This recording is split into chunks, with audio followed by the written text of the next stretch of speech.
Alright everyone, I'd like to start off today by doing a little bit of more opinionated analysis as opposed to talking about something discrete that has happened. I wanted to sort of categorize the top 8 major failures of Beijing Biden's asterisk administration thus far. This list, I'm sure, will expand considerably over the next couple of years. Possibly getting kicked down the stairs by Kamala or getting 25th could be the capstone. But I'm going to go through and try to give sort of a numeric value, put them in order, the top 8 major problems that are happening right now. Again, keep in mind, it is entirely possible and I think fairly likely in maybe the next few months, based on the infrastructure bill's general direction, that this list would change and that something else would be at or near the top. Now, if you're watching this video on YouTube, keep in mind down below there will be a pinned comment, also links in the description cross-platform, with 4 other video hosting sites that I use: Minds, Odyssey, Rumble, and BitChute. Now keep in mind I make 2 videos a day that go on those platforms and they don't end up on YouTube. I'm disincentivizing it at this point a little bit. That's because YouTube, it's purging more and more people that I want to watch. Why would I put in as much effort, have as much fan loyalty? Used to be you were a YouTuber, now you're a content creator. Anyway, unless you're, astroturfed or sleazy and stupid. Here are the top 8, though, Biden problems. Number 1, I'm putting the border crisis. I actually put this at the top, and I'll get into why. And I give that a 9 out of 10. It would be difficult for it to get worse. I'm not going to give it a 10 out of 10, though, because it might. It might increase to that legendary 10 out of 10, so it'd be like... it'd be like Pearl Harbor or something like that. The reason why I put this as number 1, and part of it is just from the political and analytical backdrop, not really like how do I feel about it, how does it match up against inflation or Afghanistan. I think that the public will punish Biden more long-term for something that's going to be continuously there. And actually impacts Americans on the ground. There are people that live along the southern border. There's a reason why virtually all of the border counties swung heavily more towards the Republicans in the last election. The border's the reason why. The fact is that these areas are suffering violence and low wages and so forth, in part because we've got a border made of Swiss cheese. Well, people don't want to have encampments of thousands and thousands of illegals waiting for processing in their backyard. The Democrats as well are highly bigoted in this sense because they think, well, the people that live down there are basically Mexican anyway. They're all Hispanic immigrants, so they don't mind. Well, that's that hegemonic concept does not exist, especially along the southern border in Texas. But then again, Biden apparently has never been there. Kamala won't visit. She'll sit on the tarmac in El Paso, and that's about it. And the reason why this is top is because it is a continuing crisis. It's not like Afghanistan. You withdraw, you botch the withdrawal, but now we're gone. Okay, well, most of that crisis is over. And that would take us to number 2. This is an 8 out of 10. That would be Afghanistan. The reason why it's lower down is because while there are still Americans trapped there, while there are still problems there and we're still conducting strikes, it's not like the war is over, it's just that the physical occupation is over. Our drones continue to operate freely throughout Afghanistan. Just so people are aware, we are still at war in Afghanistan, unfortunately. Call it a conflict if you want, that's a war. There is an entity, which is now a de facto state entity, the Taliban, runs Afghanistan basically, 99% of the country. We're at war with a foreign state, technically speaking, as well as non-state entities that are at war with them in a weird sort of love triangle or hate triangle. The reason why it's less important, though, is because foreign policy matters a lot to, me, and it might matter to a lot of you, but the average American is much more concerned with what happens in their backyard and in their wallet. And that's the way most people around the world are. Now, if only we could extend this to foreign policy and say, hey, it's more important to make people more wealthy and not start a bunch of wars, that wouldn't actually be that bad of a mentality. We could stop world policing. It is important, though. I mean, he took a huge hit. Again, the largest single-month drop in polling history for presidential approval was Biden immediately after Afghanistan. It was slightly worse by less than a point than Bush after Katrina. Bush after Katrina was immediately hammered into lame duck territory. Biden, because of push polling, is still in the mediocre range, in the mid-40s somewhere, although I hazard a guess that his real approval's in the high 30s, possibly mid-30s. But it's less important than the border crisis.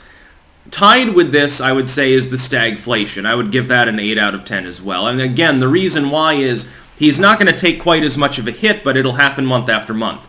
Every time that you get the report on jobs, inflation, and so forth, and the jobless numbers is a separate issue that I'll cover separately here because it's only a component of the broader economic issues.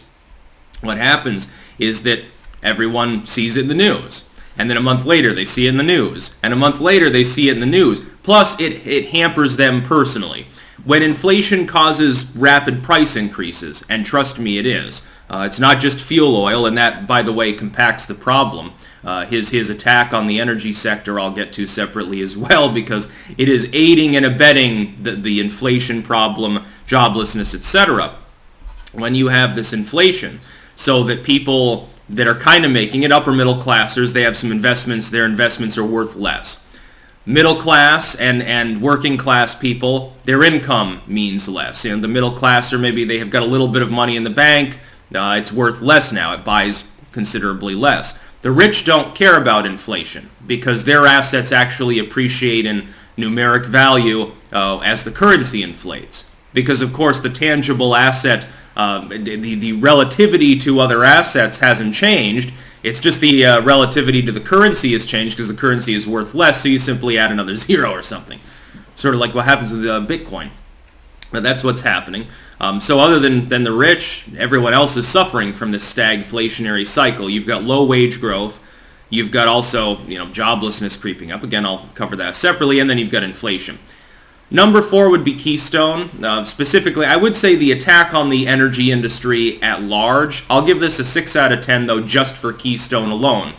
The optics of immediately canceling the Keystone pipeline and then inflation begins, it was the worst possible timing. I realize that didn't cause the inflation. What it is causing, though, is wider economic issues. Keystone would not have appreciably lowered the cost of fuel oil. But even a modest lowering of it is helpful, number 1, because it compacts. Everything else is made using that energy. Therefore, if that energy, that fuel is more expensive, it adds a slight amount to the cost of literally everything. It's like increasing your luck in Fallout 3. A very small, infinitesimal, almost unnoticeable increase in literally everything else that you do.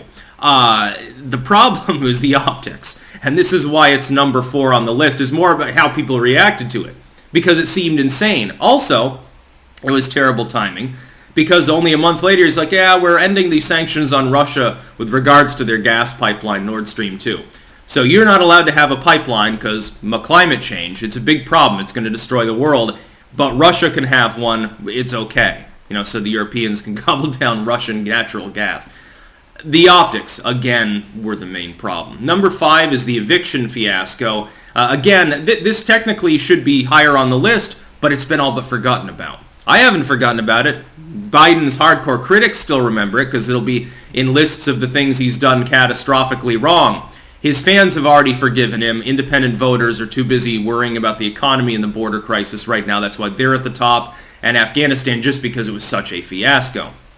The eviction fiasco essentially involved the President of the United States willfully and even self-admittedly ignoring the Constitution and a SCOTUS decision. That's what it boils down to. That should be frightening to people, including Democrats, but they've completely flown the coop. Orange man bad, so, Alzheimer's man that ignores the Constitution must be good because he's got a different letter after his name. Nonetheless, it did cause him to take a hit because he attempted to use federal power improperly, got smacked down twice by the courts. Especially most of the landlords in the country, I imagine, are Democrats anyway. They tend to be on the wealthy side. The Dems have become the rich people party. Little old ladies renting out suites aside, I think definitely all the slumlords are probably Democrats because they like the cut of their jib. Then I would put jobless numbers. This I'd only give a 3 out of 10 because it's sort of subjugate to the inflation and other things. And also, while the jobless numbers are creeping up, new jobless claims are rising, the reduction in unemployment is stalled out, it's not catastrophic. It's a problem. It's going in the wrong direction. When you've got all these other economic issues, it's about the worst possible thing that can happen to not at least reabsorb the unemployment. But it's not. I mean, it's not crippling his presidency. I think that people who are still out of work, mainly they blame their state governors. Technically, by the way, they're not wrong to do so. The federal response is relatively small compared to the state response to COVID, and that's what caused the joblessness. Not COVID itself, but the human response to it. Trump did very little other than fast-track vaccines. Biden has done very little other than attempt to mandate vaccines in certain working environments. He's embattled by, I think, half the states and a significant number of cities, significant number of corporations. I can't imagine they're going to uphold the vaccine mandate. I think a lot of people are still ignoring it. Because it's like you've got a mandate, but unless the infrastructure bill passes, I don't think there's actually any legal penalty. They're trying to fine them like 70 grand or something, but I don't think anything at the moment actually happens.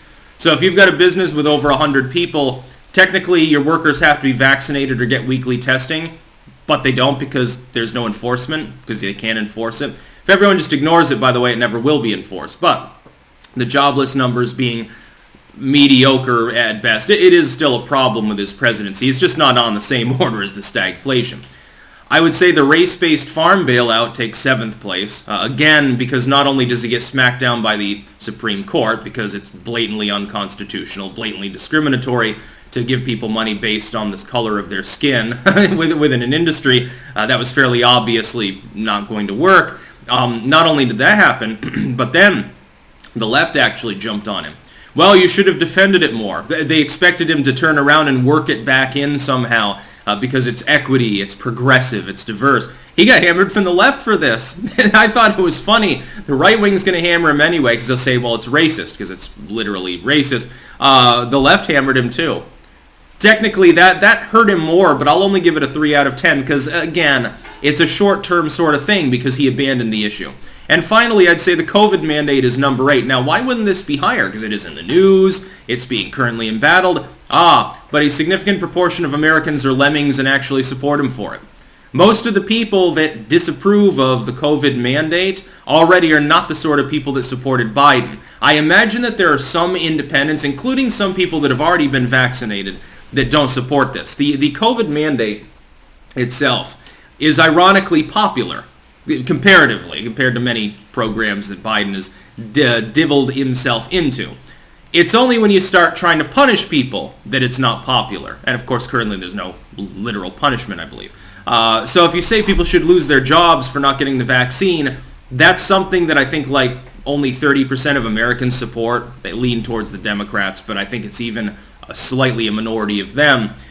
If you do say, hey, should businesses mandate the vaccine, I think it was like 54% are actually in favor of that, which I, of course, totally disagree with. But any harm to his presidency from that, of course, would be relatively less. Again, by and large, the border crisis is the big kahuna here. You're the Democratic Party. You're trying to flip Texas. I think they're doing it in vain. And all the southern border counties that are reliably blue are swinging heavily towards the Republicans, negating any gains that you've made with this perceived demographic voting bloc under id poll of Hispanic voters. The same thing's happening in New Mexico even more, because not only do you have the border and Arizona and places like that, you have the border, you also have a huge energy industry power there, and you've fucked with that. I suppose that the border crisis and the Keystone XL issue alone could flip New Mexico red, potentially. Biden's got a million crises going on. These are just like the top 8. And again, there are others. You can make certainly a reasoned argument for these being out of order. People can tell me their opinion maybe in the comments cross-platform. That's about all. Peace out.